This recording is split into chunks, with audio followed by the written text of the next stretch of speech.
Tonight on CTV News, we're covering the recent Fort Collins City Council meeting. And stick around because we have information on midterms and Colorado's third wave of COVID-19. All that and more on CTV News starting now.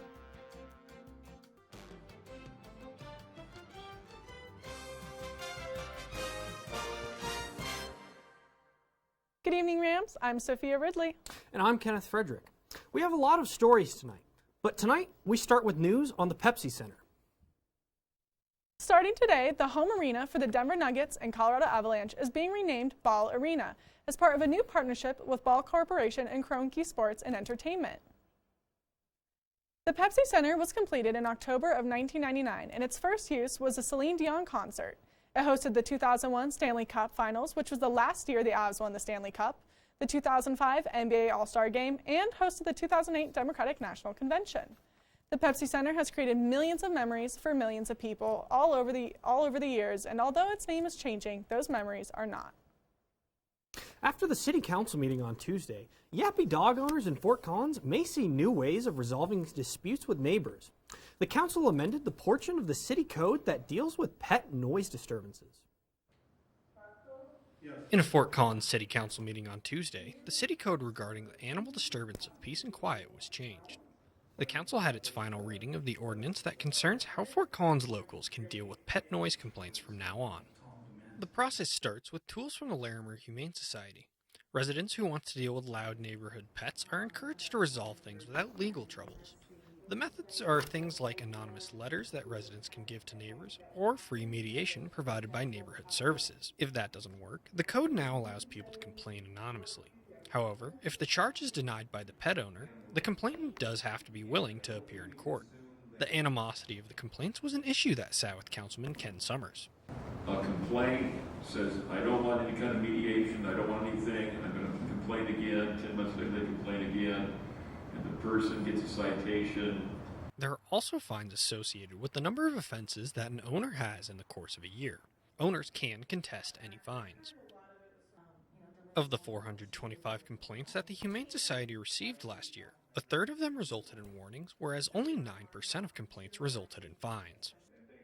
With the combination of non-legal methods to resolve issues and new rules, Mayor Wade Troxel said the amendment was a nice mixture of mediation and legislation.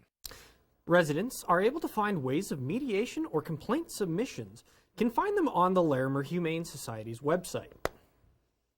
Listen, I have a dog, so if a neighbor has a complaint, I'm really glad that there's a way for people to do it civilly. There's not going to be any animosity between neighbors. I really like that. Yeah, all four of my neighbors on literally every side of my house all own dogs, and I have so many friends in Fort Collins who have dogs too. So. It is a big dog city. It really is. A red flag alert was issued at noon on Wednesday as crews continue to fight against the flames of the Cameron Peak fire. Conditions have continued to remain critical, with the fire only being held at 51% containment and spanning roughly 200,000 acres of northern Colorado. Although personnel are working hard to combat the war against the blaze, an additional 30 to 50 structures were lost. The majority of these buildings were along the Redstone Canyon, along Otter Road, among other areas including the Buckhorn area and Poudre Springs. Proposition 113 is one item on the Colorado ballot this year that could have national implications. It's an item on the ballot that regards Colorado joining the National Popular Vote Interstate Compact, which is a coalition of states that have agreed to give all of their electoral votes to whoever wins the popular vote in the nation. This differs from the Electoral College that Colorado and much of the rest of the country currently uses.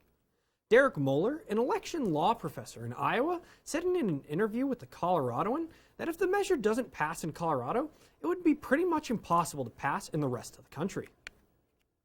With fall around the corner, midterm season is finally here. This school year is completely different for schools across the country. With all the changes being made, students are having to learn and adapt with classes and studying. We talked to CSU students about how they are dealing with midterms. This year, it's been kind of rough. I haven't really learned much in terms of the classes that they offer.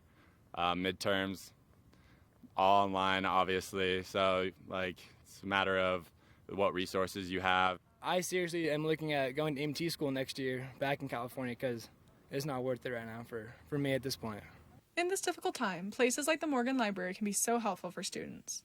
The library is open until midnight except for Friday and Saturday nights. Students can reserve study rooms and sanitation stations are available. But is that enough? Students seem to feel a bit unmotivated and lacking reasons to try to learn.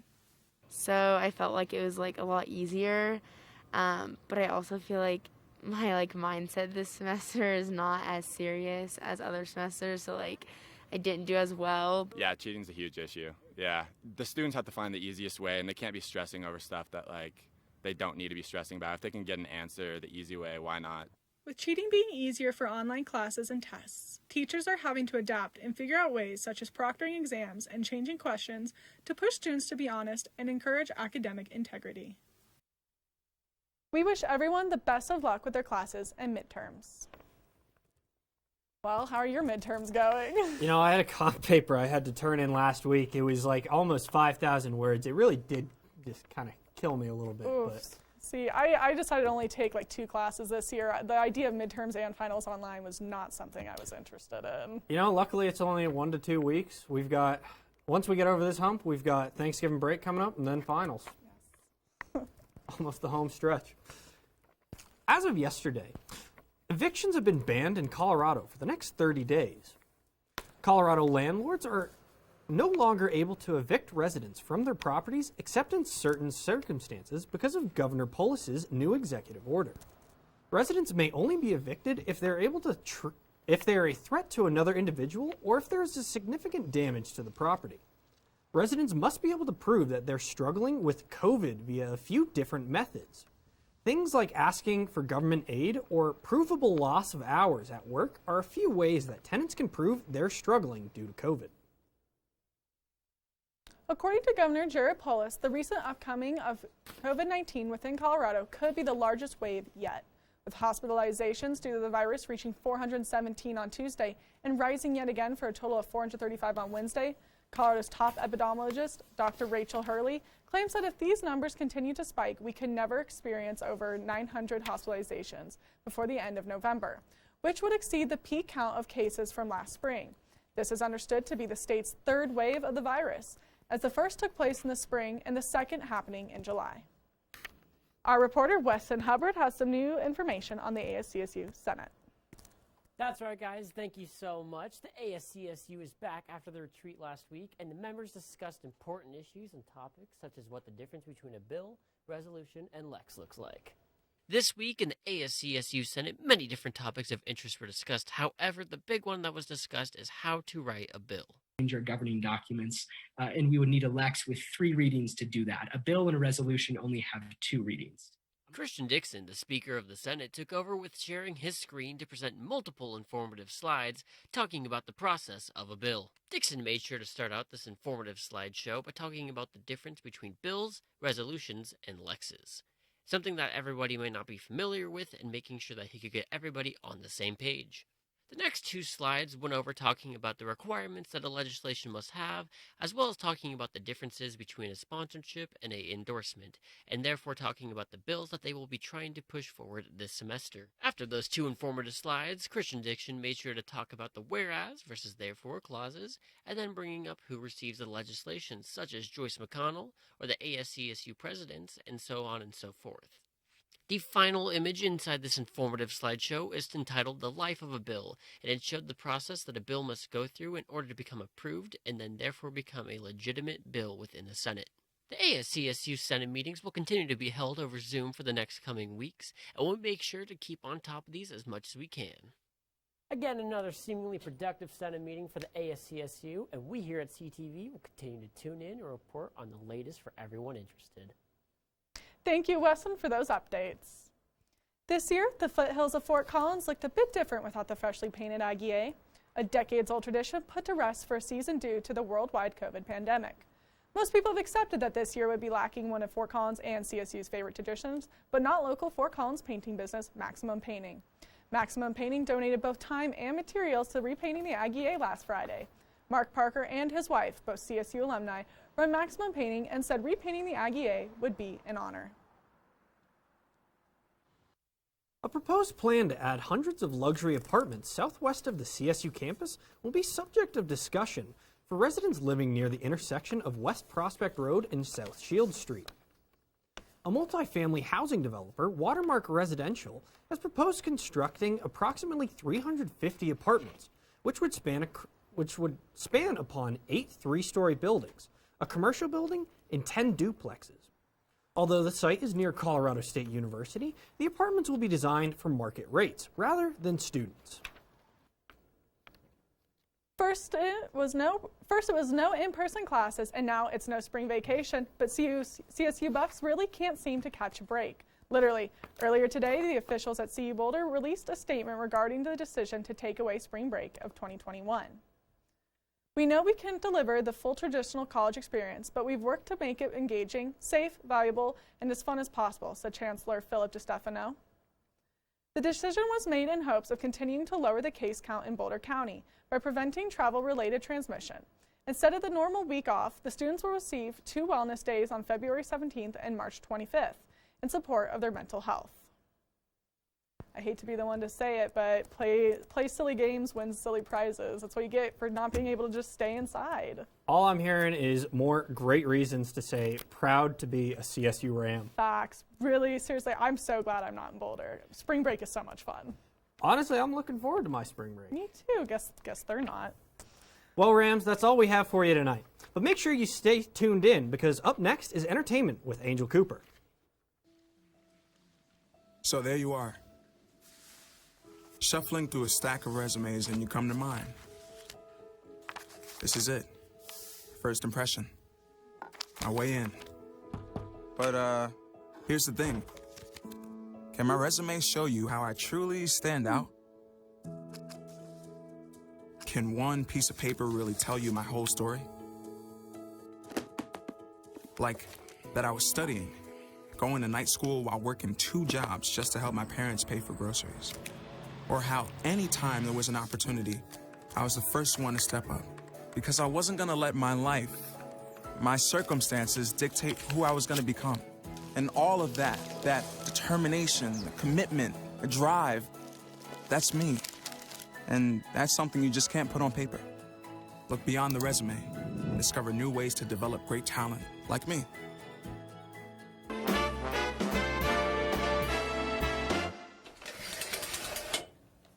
What's up, Rams? Welcome to Entertainment. There's a lot of events happening this weekend. One event will be Fort Collins Nursery will host a virtual concert featuring Sean Kelly playing samples on Saturday, October 24th, starting at 7:30 in the evening. The funds will help support to educate the communities and help to access healthier foods and to support local farmers.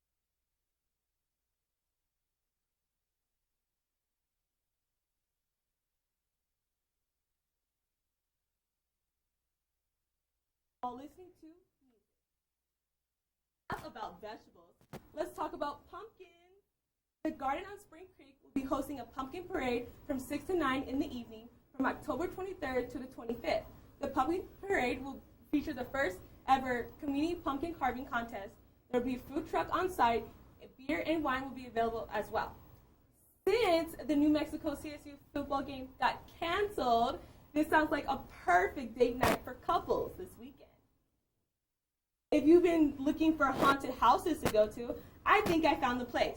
Heritage Hearts Allowance in Loveland, Colorado is having their 10th annual haunted house. This is an art school where they offer stage acting, musical theater, dance, and so much more. The Heritage created a maze that they call the Heritage Haunted Hotel to scare anyone who wants to be scared. They are open on the weekends leading up to Halloween from 6 to 11 in the evening. It's their only job to scare people. Ooh, I might have to take a rain check on that one. It's Engineering Exploration Week for the engineering program at CSU.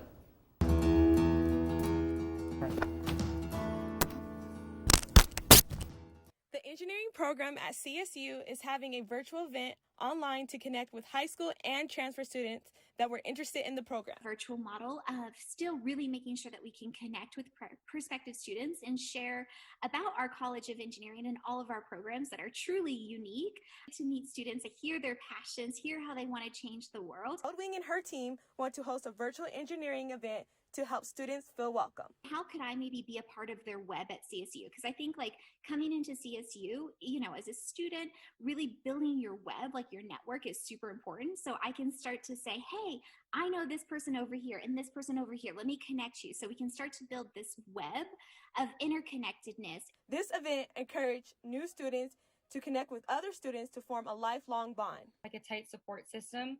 I definitely am still friends with the same people I met in my first year. I still study with them. I actually live with a lot of them now. And it's really because of them that I'm still here today. Like, they're definitely my support system that I could lean on. They can lean on me. Goldwing hopes that students get a sense of inspiration from the event. So important to our society and our world, and there's a place for everyone here. You don't have to be the best at math and science to be a great engineer. It's about having determination and not giving up. I'm glad they did a virtual event to connect with students because I'm a transfer student as well. So I think it's important to have events like this to help make students feel more welcome. Now let's move to my favorite part. What's the hype? This is where I'll be filling you in on spicy news happening on social media.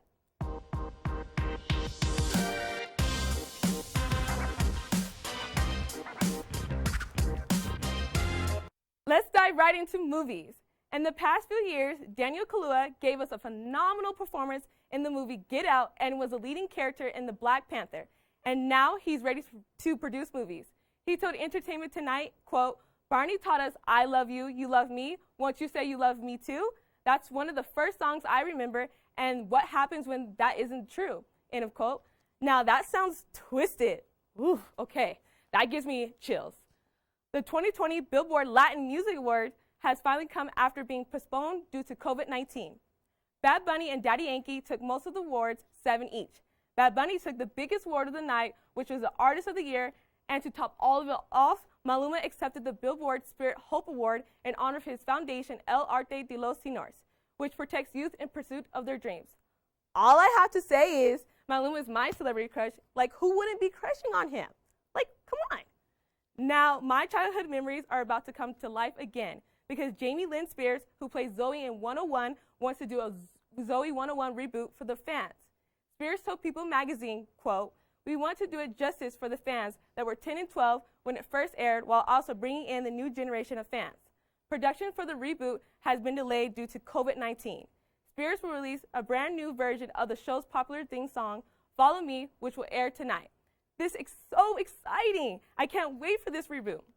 That's it for the entertainment for tonight. But don't go anywhere because Yanae Moran will tell you what kind of clothing you need to put on for the rest of the week. Yanae, what can Rams expect? That's right, Angel. This weekend, our temperatures are expecting to drop. So grab your coats because it will be very chilly. Find out more after the break.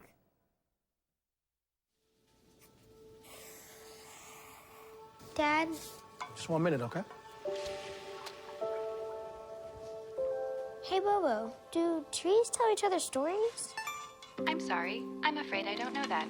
Hey, why don't we go find out?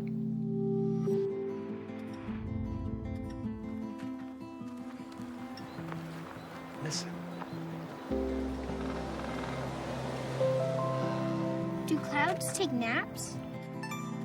I couldn't tell you.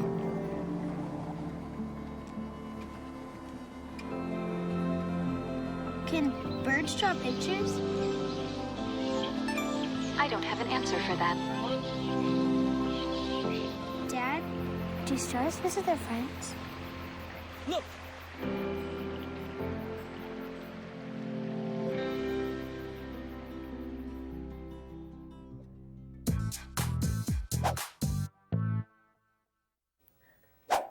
¿Qué tal, amigos? Welcome back from the break, Rams. I am Yanae Moran here with the weather, so let's get right to it. Right now, our current conditions are at 31 degrees. It is very windy outside at 14 miles per hour headed northeast, and it is mostly cloudy. Now today at CSU, it was very windy. As you see here, we can have a really good view of the A, and the skies today are not so great. Unfortunately, this is something that we haven't seen until this year due to the smoke increasing and the fires causing ashes all over Fort Collins and especially at CSU as well. For our overnight lows, along our front range here, in Fort Collins, we will be at 20 degrees, 20 in Colorado Springs, and then in Denver at 24.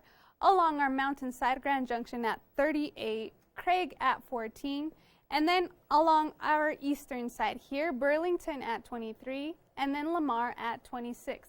So tonight will be very chilly. Grab your coats, or maybe you might want to cuddle with your partners, but if you don't have a partner, grab your blankets and lots of pillows. Now for tomorrow's highs. Along our front range here, in Fort Collins, we will be at 33, Pueblo at 44, and then Denver at 39. Along our mountainside, Grand Junction at 66, so it is still a bit warmer. Telluride at 58, and then for our eastern side, 46 in Lamar, and then Sterling at 45. So for tomorrow's forecast in Fort Collins, it will be a high of 33 and a low of 25. So it will be chilly. Grab your coats because it is going to be pretty cold. We do have cloudy skies as well. And then we do have winds from 5 to 10 miles per hour headed southeast. And then the sunset at 6:07 tomorrow. For our 5-day forecast, once again, Friday at 33 with a low of 25. Saturday going up to 59 with a low of 15. And then we have a significant drop from Saturday to Sunday, almost 40 degrees there. Sunday, a high of 19 and a low of 7.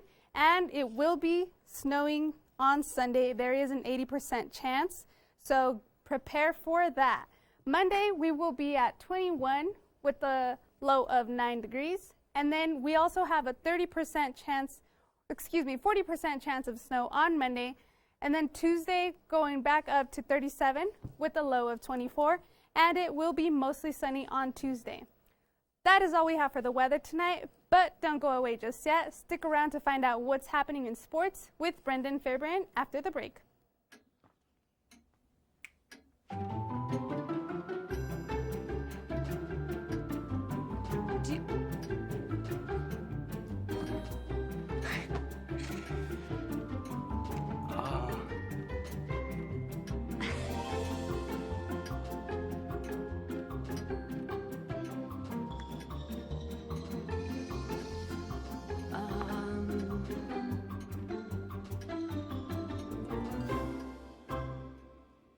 Listen, you're my friend. I noticed you haven't really been yourself recently.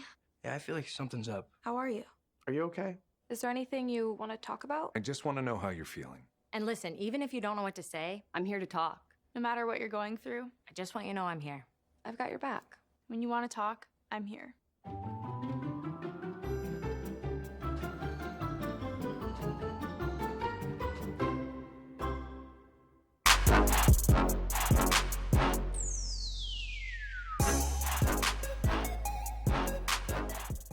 Welcome back from the break, Rams, into your Thursday night sports show, The Blitz, hosted by yours truly, Brendan Fairbairn.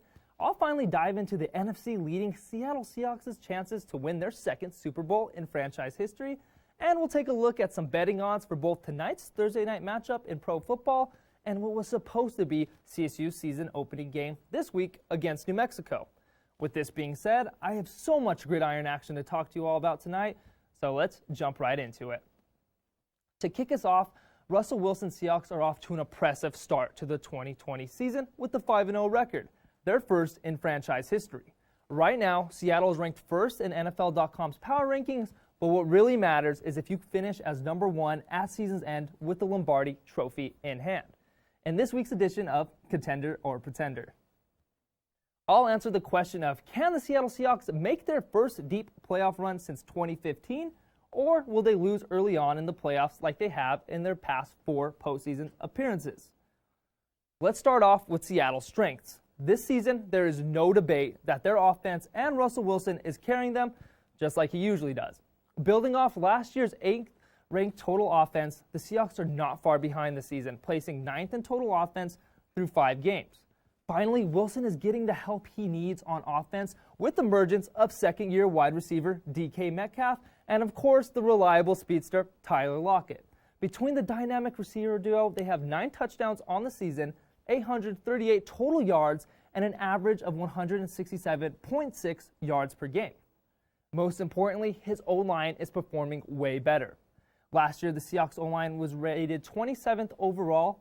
This season, they are ranked 18th so far, which isn't perfect by any means, but just enough for Wilson to play at his full potential. Improvement on offense has helped Wilson get off to his best start of his career. Wilson had 19 touchdowns, which is first in the league, 3 interceptions, which is 10th in the league, 1,502 passing yards, 13th in the league, and 129.8 passer rating, which is the best in the league. Due to Wilson's high level of play, as of Week 7, Seattle ranks first in points per game with an impressive average of 33.8 points per game. The Seahawks defense as a whole is their biggest weakness, which isn't usually the case for the Seahawks. Even with 2 all-pro defensive players on their squad, as Bobby Wagner and Jamal Adams, the Hawks are ranked dead last in total defense, allowing a league high of 471 yards, as well as a staggering 27 points per game. With that being said, the Seahawks are playing the run very well, only giving up an average of 100 yards on the ground per game, which is 7th best in the league. But through the air, where most NFL offenses make their living, is a whole different story, giving up 370 passing yards per game, obviously the worst in the league. If the Seahawks don't fix their problems in the secondary, it could easily earn them another early playoff exit. Last year, the Chiefs' proved offense can carry a team to a Super Bowl victory. The Seahawks are following in those footsteps with their red-hot offense led by an MVP candidate and a dismal defense. I believe the Seahawks will fix their defensive problems throughout the season once Jamal Adams, Shaquille Griffin, Quentin Dunbar, and Jordan Brooks get healthier, making them contenders in my books. The Seahawks, they just have that grit and tenacity to finish games. They had that goal line stop against the Patriots, and against the Vikings, they had that game-winning drive. They just have that it factor to take them all the way. As of now, Russell Wilson is the front runner for winning MVP at minus 125 odds. But if you're looking for some better odds to start Week 7 of the NFL action off right, I have the perfect spread and over-under bet locks for tonight's Thursday night primetime matchup, as well as some betting lines for what was supposed to be the season opener for CSU football in this week's edition of What Are the Odds? The Giants are at plus 4.5. Well, let's start off on the professional side of things. The Eagles had 2 more key weapons on offense fall victim to the injury bug this past Sunday against the Baltimore Ravens. Running back Miles Sanders suffered a knee injury, and their main red zone threat and tight end Zach Ertz also went down with an ankle injury, adding to their already injury-depleted roster. Obviously, this is a huge blow to their offense, who already has both starting wide receivers out.